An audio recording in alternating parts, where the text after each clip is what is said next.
প্রিয় শিক্ষার্থী, আসসালামু আলাইকুম। অপরাজেয় বাংলার পক্ষ থেকে তোমাদের সকলকে স্বাগত জানাচ্ছি। যারা 2024-25 শিক্ষাবর্ষে বিশ্ববিদ্যালয়ে ভর্তি পরীক্ষা দিয়েছো, সর্বশেষ তোমাদের জিএসটি বিশ্ববিদ্যালয়ে ভর্তি পরীক্ষা হয়েছে এবং আজকে তোমরা নোটিশ পেয়েছো এই যে জিএসটির ওয়েবসাইটে gstadmission.ac.bd এই ওয়েবসাইটে তোমাদের যে নোটিশ দিয়েছে আজ থেকে সাবজেক্ট চয়েসের আবেদন করা যাচ্ছে এবং আগামী 13 মে পর্যন্ত 13 মে রাত 12টা পর্যন্ত কিন্তু আবেদন করা যাবে। তো আজকে যেহেতু আবেদন করা আছে, সার্ভারে অনেক সমস্যা থাকতে পারে, তোমরা আজকেই আবেদন না করবে। আমার পরামর্শ থাকবে যে অন্তত একদিন সময় নিয়ে দু একদিন পরে তুমি করো। তবে এখন তোমার যে কাজটা, সাবজেক্ট চয়েস যেহেতু দিয়েছে, তাহলে তোমার কোন কোন সাবজেক্ট এলিজিবল, মানে তুমি কোন কোন সাবজেক্টে ভর্তি হইতে পারবা, কোন কোন বিশ্ববিদ্যালয়ে তুমি কোন কোন সাবজেক্ট পাবা, সেটা কিন্তু তুমি এখানে দেখতে পারবা। তার জন্য তোমাকে এই যে gstadmission.ac.bd ওয়েবসাইটে প্রবেশ করতে হবে। প্রবেশ করলেই তোমরা এই ড্যাশবোর্ডটি পেয়ে যাবা এবং এখানে দেখো তোমার তথ্য দেয়া আছে যে আসলে বিশ্ববিদ্যালয়ে আবেদন করতে কত টাকার প্রয়োজন হবে। হ্যাঁ, তো প্রতি বিশ্ববিদ্যালয় মানে প্রতি বিশ্ববিদ্যালয় প্রতি 500 টাকা করে আবেদন তোমার এখানে আছে। এবং তোমরা যদি কেউ চারুকলা, সঙ্গীত বা নাট্যকলা, হ্যাঁ, এবং শারীরিক শিক্ষা এগুলোতে তোমরা অংশগ্রহণ করতে চাও, আলাদা করে প্র্যাকটিক্যাল থাকে, সেই প্র্যাকটিক্যালের জন্য এক্সট্রা 300 টাকা তোমার কিন্তু যুক্ত হবে। যদি শুধু সাবজেক্টটা সিলেক্ট করলে এক্সট্রা 300 টাকা তোমার অ্যাকাউন্টে যোগ হয়ে যাবে, সেখানে পেমেন্ট করে তুমি আবেদন করতে পারবা। ঠিক আছে? তো যাই হোক, আসো আমরা একটু দেখি যে আসলে আমাদের আবেদনটা কিভাবে করতে হয় বা কোন কোন সাবজেক্ট আমরা কিভাবে আবেদন করব সেটা আমরা প্রথমে একটু দেখে নিই। তো তুমি আসবা জিএসটির যে ওয়েবসাইটে, এখানে এসে স্টুডেন্ট যে লগইন, এই স্টুডেন্ট লগইনে তুমি যদি ক্লিক করো, তাহলে এখানে তোমার কিন্তু এই যে অ্যাপ্লিকেশন আইডি এবং যে পাসওয়ার্ডটি আছে, সেই অ্যাপ্লিকেশন আইডি ও পাসওয়ার্ড দিয়ে কিন্তু তোমার লগইন করতে হবে। ওকে, তো আমরা এখানে অ্যাপ্লিকেশন আইডি এবং হচ্ছে একটা পাসওয়ার্ড, এই পাসওয়ার্ড দিয়ে আমরা এখন লগ ইন করব। লগ ইন করার সাথে সাথেই তোমরা এই যে তোমাদের ড্যাশবোর্ড, স্টুডেন্ট প্যানেল রয়েছে, তোমরা এটা কিন্তু দেখতে পাবে। তো এখানে তোমার রেজাল্ট শো করবে, এখানে তোমার বিস্তারিত তথ্য আছে। তো আমি যে স্টুডেন্টের আবেদন করব, আবেদনের জন্য আমরা এখন দেখছি তার সিরিয়াল হচ্ছে 1283। তো 2000-এর মধ্যে যাদের সিরিয়াল আছে তাদের ইবিতে আশা করি ইনশাল্লাহ একটা ভালো সাবজেক্ট মোটামুটি চলে আসবে। তো এই যে 1283 সিরিয়ালের জন্য কি কি সাবজেক্ট তার এলিজিবল, আমরা সেটা দেখব কিভাবে। সেটা যদি আমরা দেখতে চাই, এই যে নিচে দেখো, তোমার নিচে এখানে দেয়া আছে এলিজিবল সাবজেক্টগুলো কি কি। এলিজিবল সাবজেক্ট তার মানে এই স্টুডেন্ট কি কি সাবজেক্টে ভর্তি হতে পারবে সেটা কিন্তু এখানে সব কিছুই দেয়া আছে। তো দেখো বিশ্ববিদ্যালয়গুলো সিরিয়ালি দেওয়া আছে। এখানে ইসলামী বিশ্ববিদ্যালয় যে প্রায় 21টা সাবজেক্ট কিন্তু চয়েস দিতে পারবে। এরপরে মাওলানা ভাসানী সায়েন্স অ্যান্ড টেকনোলজি, সেখানে 3টে সাবজেক্ট, সব কমার্সের সাবজেক্ট রয়েছে।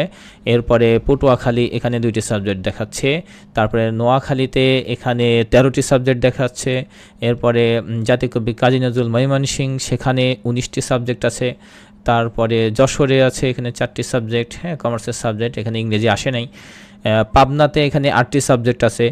এরপরে বেগম রোকেয়ায় 14টি সাবজেক্ট আছে। দেখো যেই সকল বিশ্ববিদ্যালয়ে বেশি বেশি সাবজেক্ট আছে, তোমাদের যাদের সিরিয়াল একটু দূরে আছে, এর আগেও আমি একদিন বলেছিলাম, যাদের 4000-এর উপরে, 4000 প্লাস, তাহলে এই যে বেশি সিট আছে এবং বেশি সাবজেক্ট আছে, সেই বিশ্ববিদ্যালয়গুলোতে আবেদন করলে তাহলে কিন্তু তোমাদের একটা সাবজেক্ট পাওয়ার সম্ভাবনা থাকে। তাই এর আগে আমি 7টা বিশ্ববিদ্যালয় সিলেক্ট করে দিয়েছিলাম, সেখানে বলেছিলাম যেই বিশ্ববিদ্যালয়ে আবেদন করতে পারো। গোপালগঞ্জেও শুধু বাংলা এখানে আসছে। তারপরে বরিশালে এখানে 10টি সাবজেক্ট আছে। রাঙামাটিতে আছে, হ্যাঁ, এদিকে অনেকে যায় না আমাদের। রবীন্দ্র বিশ্ববিদ্যালয়ে কয়েকটা আছে, নেত্রকোনা আছে, তারপরে জামালপুর, কিশোরগঞ্জ এবং নওগাঁ। নেত্রকোনা, জামালপুর, কিশোরগঞ্জ, নওগাঁ এই বিশ্ববিদ্যালয় আছে। তো এখন দেখো আমাদের সাবজেক্টের ভিত্তিতে আমরা কোন কোন বিশ্ববিদ্যালয়তে আবেদন করতে পারি। অধিকাংশ যাদের আমাদের 4000-5000-এর মধ্যে সিরিয়াল আছে সেগুলা দেখো। সবচেয়ে বেশি সাবজেক্ট এখানে ইসলামী বিশ্ববিদ্যালয়, তারপরে হচ্ছে নোয়াখালীতে আছে, এরপরে জাতীয় কবি কাজী নজরুল ইউনিভার্সিটি ময়মনসিংহে আছে, যশোরে ইংরেজি আছে আর সব কমার্সের সাবজেক্ট, পাবনাতে আছে কয়েকটা সাবজেক্ট, এরপরে বেগম রোকেয়া আছে, বরিশাল আছে, এই বিশ্ববিদ্যালয়গুলো তোমরা কিন্তু আবেদন করো। গোপালগঞ্জে বাংলা সাবজেক্ট আছে, এগুলোতে তোমরা আবেদন করতে পারবো। ঠিক আছে, তো এখন এর পর্যায়ে তোমাদের কি করণীয়, তোমাদের এই সাবজেক্টটা তোমাদের আজকে করণীয়। আমি আজকেই আবেদন করতে তোমাদের অনুৎসাহিত করব, কারণ আজকে কেবল সার্ভার শুরু হয়েছে, আবেদন শুরু হয়েছে, অনেক সমস্যা হতে পারে, বা এই মোবাইল নাম্বার ভেরিফিকেশনের যে কোড, এই কোড নাও আসতে পারে। হ্যাঁ, আমি একটু ট্রাই করে দেখেছি যে কোড আসছে না, আবার কারো আসতেও পারে।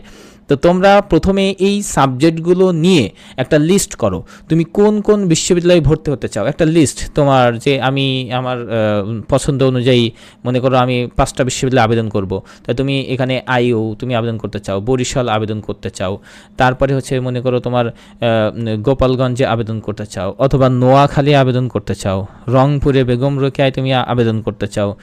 এই বিশ্ববিদ্যালয়গুলো তুমি আগে সিলেক্ট করো। ঠিক আছে, সিলেক্ট করে কয়টা বিশ্ববিদ্যালয় হয় তুমি দেখো, এবং সেই অনুযায়ী সাবজেক্ট সাজাও। দেখো এখানে ইসলামী বিশ্ববিদ্যালয় আমি প্রায়োরিটি ভিত্তিতে ধরে নাও আমি প্রথমে ল দিব, তাহলে এই যে আমার ল, এটা মনে করো আমার 1 নম্বর প্রায়োরিটি। ঠিক আছে, 2 নম্বর মনে করো আমি ল অ্যান্ড ল্যান্ড ম্যানেজমেন্ট, আমি এটা 2 নম্বরে রাখলাম। আমি বিশ্ববিদ্যালয়ে প্রায়োরিটি ভিত্তিতে আমি যদি দিতে চাই, আমি মনে করি ইবিতে হইলে আমি আর কোথাও যাব না, তাহলে আমার 2000-এর মধ্যে সিরিয়াল, ইবিতে হইলে আর কোথাও যাব না, তাহলে আমি এই বিশ্ববিদ্যালয়ের সাবজেক্টগুলো এইভাবে সাজাইতে পারি। তাহলে দেখো ল আমি আগে দিতে পারি, তারপরে হচ্ছে ল্যান্ড অ্যান্ড ল ম্যানেজমেন্ট। আচ্ছা, আলফিকা এবং ল আছে, এটা যারা আবার আইনের মধ্যেই থাকতে চাও তারা এটাও কিন্তু দিতে পারো। আলফিকা এবং ল, এটা ইসলামী আইন বা এই সম্পর্কে অনেক পড়ানো হয়, এটাও আছে। আচ্ছা, তারপরে মনে করো ইংরেজি আছে। ঠিক আছে, 3 নম্বরে তুমি ইংরেজি দিতে পারো। এরপরে হচ্ছে তোমার ইকোনমিক্স আছে, ইকোনমিক্স দিতে পারো। ঠিক আছে, পলিটিক্যাল সায়েন্স আছে, তুমি পলিটিক্যাল সায়েন্স দিতে পারো। তারপরে এরপরে বাংলা আছে, এটা হচ্ছে তুমি 6 নম্বরে দিতে পারো। এভাবে একটু দেখে নাও, তোমার মতো করে তুমি সাজাও যে আসলে কোন সাবজেক্টগুলো তুমি সামনে রাখতে পারো। আচ্ছা, তারপরে কি আছে, পাবলিক অ্যাডমিনিস্ট্রেশন আছে, এই যে পাবলিক অ্যাডমিনিস্ট্রেশন তুমি 7 নম্বরে রাখতে পারো। 8 নম্বরে তুমি সোশ্যাল ওয়েলফেয়ার রাখতে পারো। ঠিক আছে, 9 নম্বরে তুমি ইসলামিক হিস্ট্রি অ্যান্ড কালচার অথবা জার্নালিজম, যার যেটা পছন্দ রাখতে পারো। মনে করো আমি ইসলামিক হিস্ট্রি অ্যান্ড কালচার রাখলাম। ঠিক আছে, 10 নম্বরে আমি কমিউনিকেশন অ্যান্ড মাল্টিমিডিয়া, এটা আমি 10 নম্বরে আমি রাখলাম। 11 নম্বরে তোমার ডেভেলপমেন্ট স্টাডিজ আছে। তারপরে এদিকে আর কি বাকি যেগুলো আছে তোমার এখানে কমার্সের সাবজেক্ট আছে, ফোকলোর আছে, আর ফিজিক্যাল এডুকেশন আছে। আচ্ছা, ডেভেলপমেন্ট স্টাডিজ, এটা আমি 11 নম্বরে রাখলাম। দেখো এই যে 10-11টি সাবজেক্ট, এগুলো কিন্তু সবই ভালো ভালো বা ডিমান্ডেবল সাবজেক্ট। যারা 1500 বা 2000-এর মধ্যে আসো, এই সাবজেক্টগুলোর মধ্যে কিন্তু কোনো একটা সাবজেক্ট তোমরা পেয়ে যেতে পারো। তারপরে তুমি এখানে রাখতে পারো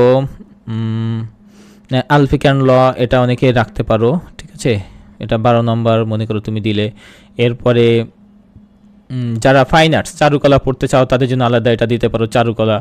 এবং ফিজিক্যাল এডুকেশন, এখানেও প্র্যাকটিক্যাল আছে, চারুকলা, ফিজিক্যাল এডুকেশন, প্র্যাকটিক্যাল আছে। যাদের সিরিয়াল অনেক দূরে, কিন্তু তোমরা চাও যে আমরা ইবিতে একটা সাবজেক্টে পড়বো চারুকলা সম্পর্কে বা ফাইন আর্টস এবং হচ্ছে তোমার ফিজিক্যাল এডুকেশন সম্পর্কে, ওখানে প্র্যাকটিক্যালে তুমি যদি ভালো করতে পারো তাহলে কিন্তু তোমার আগে সিরিয়াল চলে আসবে। হ্যাঁ, এগুলো পারে।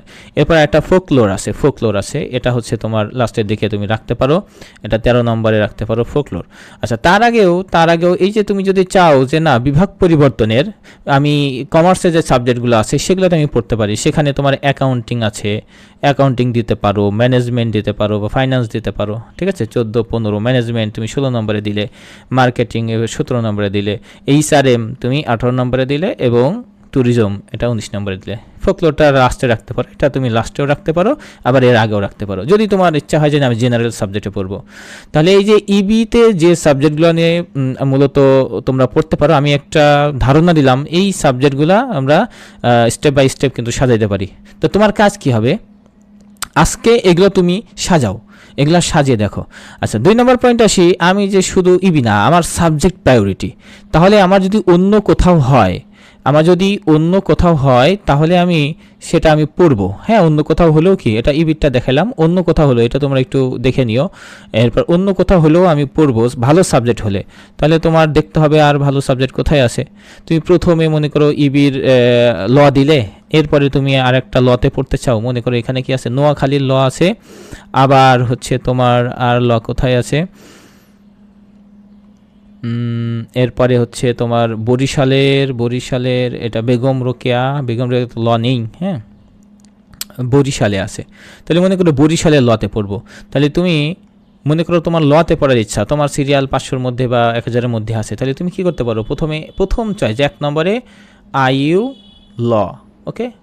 2 নম্বরে তুমি বরিশাল ইউনিভার্সিটি BU ল, ঠিক আছে, লতে পড়ে চাও। 3 নম্বরে মনে করো নোয়াখালীর ল, এইভাবে কিন্তু তুমি সাজাইতে পারো। তাহলে এইভাবেও তুমি সাবজেক্ট দিতে পারো। তারপরে মনে করো যে না, ল যদি আমি না পাই তাহলে ইংরেজি, তাহলে 4 নম্বরে তুমি কি IU ইংলিশ, এভাবে দিতে পারো। 5 নম্বরে কি, তাহলে তুমি হচ্ছে বরিশাল ইউনিভার্সিটি ইংলিশ, এটা দিতে পারো। 6 নম্বরে মনে করো নোয়াখালী ইংলিশ, হ্যাঁ, এইভাবে কিন্তু তুমি সাজাইতে পারো। এখন তোমার ইচ্ছা যে না তুমি কোন বিশ্ববিদ্যালয়ে পড়বা, সেই অনুযায়ী কিন্তু তোমার সাবজেক্টগুলো সাজাইতে হবে। আচ্ছা, তাহলে এটা তুমি আজকে কাজেই খসড়া তুমি তৈরি করে ফেলো, কাল পরশু তুমি আবেদন করো, কোনো সমস্যা নেই কিন্তু, হ্যাঁ। খসড়াটাকে ভালোভাবে তৈরি করো, সাজাও। এরপরে তোমরা কারো কাছ থেকে পরামর্শ নিতে হলে সেই পরামর্শটি তোমরা গ্রহণ করো যে আমার জন্য কোনটা ভালো হবে, কোন বিশ্ববিদ্যালয় ভালো হবে বা কোন সাবজেক্ট নিলে ভালো হবে, একটু পরামর্শ নিয়ে তোমরা সামনে আগাতে পারো। এবার তোমার সাবজেক্ট এটা তুমি খসড়া করার পরে তোমার ড্যাশবোর্ডে তুমি এখানে ফিরে আসবা, ব্যাকে আসলে তোমার এখানে দেখো, আমরা এখানে দেখলাম এলিজিবল সাবজেক্টটা দেখলাম যে কোন কোন সাবজেক্টগুলো আমরা পাচ্ছি। যার কারো যদি কোটা থাকে তাহলে কোটা এখানে অ্যাপ্লাই করতে পারো। শো কোটা ইনফো দেখলে এখানে কোটা অ্যাড করা যায়, ডকুমেন্টগুলো তুমি সাবমিট করে দিতে পারো, তাহলে কোটাই এখানে অ্যাপ্লাই হয়ে যাবে। আচ্ছা, 3 নম্বর পয়েন্ট হচ্ছে অ্যাপ্লাই উইথ সাবজেক্ট চয়েস, এটাই হচ্ছে তোমার এখন মেন কাজ। তার মানে এই জায়গায় তুমি সাবজেক্ট চয়েসগুলো তুমি দিবা। তো অ্যাপ্লাই উইথ সাবজেক্ট চয়েসে তুমি যদি ক্লিক করো তাহলে এখানে তোমার কি আপনার প্রদত্ত মোবাইল নম্বরে একটি ভেরিফিকেশন কোড পাঠানো হবে। এই যে ভেরিফিকেশন কোড যে পাঠানোর কথা বলছে, তাহলে এখানে কোড পাঠান বললেই তাহলে তোমাকে একটা কোড পাঠিয়ে দেবে। এখানে যদি ক্লিক করো তাহলে তোমার মোবাইল নাম্বারে একটা ভেরিফিকেশন কোড চলে আসবে। এই ভেরিফিকেশন কোড আসলেই তুমি আবেদন করতে পারবা, এখানে কোড দিলেই আবেদন করতে পারবা। এখন আমরা ভেরিফিকেশনের কোডের জন্য অপেক্ষা করতে পারি, তবে আজকে যেহেতু সার্ভারের সমস্যা বা প্রথম সার্ভার খুলছে, এখানে কিন্তু অনেকের ভেরিফিকেশন কোড নাও আসতে পারে। সেক্ষেত্রে তুমি আজকে খসড়া করে তুমি সাজাও কোন কোন বিশ্ববিদ্যালয় দিতে চাও, আর তুমি আগামীকাল বা পরশু বা 2-1 দিন পরে, 1 সপ্তাহ যেহেতু সময় আছে, 2-1 দিন পরে ধীরে সুস্থে তুমি কিন্তু আবেদন করতে পারো। আচ্ছা, আমরা একটু চেষ্টা করলাম যে আসলে কোড আসে কিনা, কিন্তু আজকে আসলে কোড দিচ্ছে না, বা অনেকের সমস্যা হতে পারে, আবার অনেকে পেতে পারে। তো তোমরা যে তথ্য তোমাদের দিলাম, তোমরা আগামীকাল বা পরশু আবেদন করো, সবচেয়ে ভালো হবে। তবে আজকে তুমি খসড়া সাজিয়ে ফেলো কোথায় কোথায় তুমি আবেদন করতে চাও। ঠিক আছে, অপরাজেয় বাংলার পক্ষ থেকে তোমাদের সকলকে অভিনন্দন। আশা করি তোমরা যারা সিরিয়ালের মধ্যে আসতে পারছো তোমরা একটা আসন্ন সাবজেক্ট পাও, আর যারা এখনও সাবজেক্ট পাবে না বা তোমরা হচ্ছে দোটানায় আছো, তোমরা বসে থেকো না। ঠিক আছে, তোমরা যারা 5000 6000 সিরিয়ালের মধ্যে আসছো বা 10,000-এর মধ্যে যারা আছো, তোমরা কিন্তু সম্ভাবনা আছে তোমাদের সামনে। যদি তোমরা সেকেন্ড টাইম পরীক্ষা দাও, তোমরা ভালোভাবে যদি একটু ট্রাই করো, অবশ্যই তোমাদের জন্য ভালো কিছু অপেক্ষা করছে। হ্যাঁ, এই জন্য তোমাদের পড়াশোনা তোমরা কিন্তু থামিয়ে রেখো না যে সাবজেক্ট কবে আসবে কি আসবে না, তখন পড়াশোনা করব। তো তোমাদের এই যে শেষ সুযোগ, এই সুযোগটা তোমরা একটু কি কাজে লাগাও। তোমরা যদি একটু ভালো করে পড়াশোনা করো, তাহলে সেকেন্ড টাইমে তোমার কিন্তু অনেক ভালো কিছু করা সম্ভব। ঠিক আছে, কোনো পরামর্শের প্রয়োজন হলে অবশ্যই আমাকে জানাবে। আর অপরাজেয় বাংলায় তোমাদের সবসময় স্বাগত জানাচ্ছি। আমাদের সেকেন্ড টাইমের ব্যাচ শুরু হয়েছে, সেকেন্ড টাইমের ক্লাস চলছে। আমরা শুরু থেকেই এখন থেকেই সাজালো গোছালো পড়াশোনার মাধ্যমে আমরা সামনের দিকে এগিয়ে যাব, এবং আশা করি ভালো ফলাফল করার মাধ্যমে, যারা সাবজেক্ট পাবো না তারা ভালো ফলাফল করার মাধ্যমে সামনে একটা ভালো সাবজেক্ট নিয়ে আমরা যে কোনো বিশ্ববিদ্যালয়ে পড়বো ইনশাল্লাহ। তবে তুমি কিন্তু বসে থেকো না, তোমার কম্পিটিটর যারা আছে তারা কিন্তু আসলে বসে নেই। হ্যাঁ, তুমি বসে থেকো না। তুমি মনে করছো আমি 2 মাস পরে পড়াশোনা করব, 3 মাস পরে পড়াশোনা করব, আমি তো একটা সিরিয়ালে আসছিলামই, হ্যাঁ আমি তো মোটামুটি ভালোই। কিন্তু তোমার যদি এই পড়ার গতি যদি থেমে যায়, তাহলে কিন্তু তুমি আর সামনে আগাইতে পারবে না। তাহলে এখন থেকেই পড়াশোনা করো, এখন রাইট নাও, এখনই পড়া শুরু করে দাও। ঠিক আছে, ধন্যবাদ সকলকে। বিস্তারিত আরও কোনো কিছু নিয়ে দেখা হবে। হ্যাঁ, ধন্যবাদ সকলকে।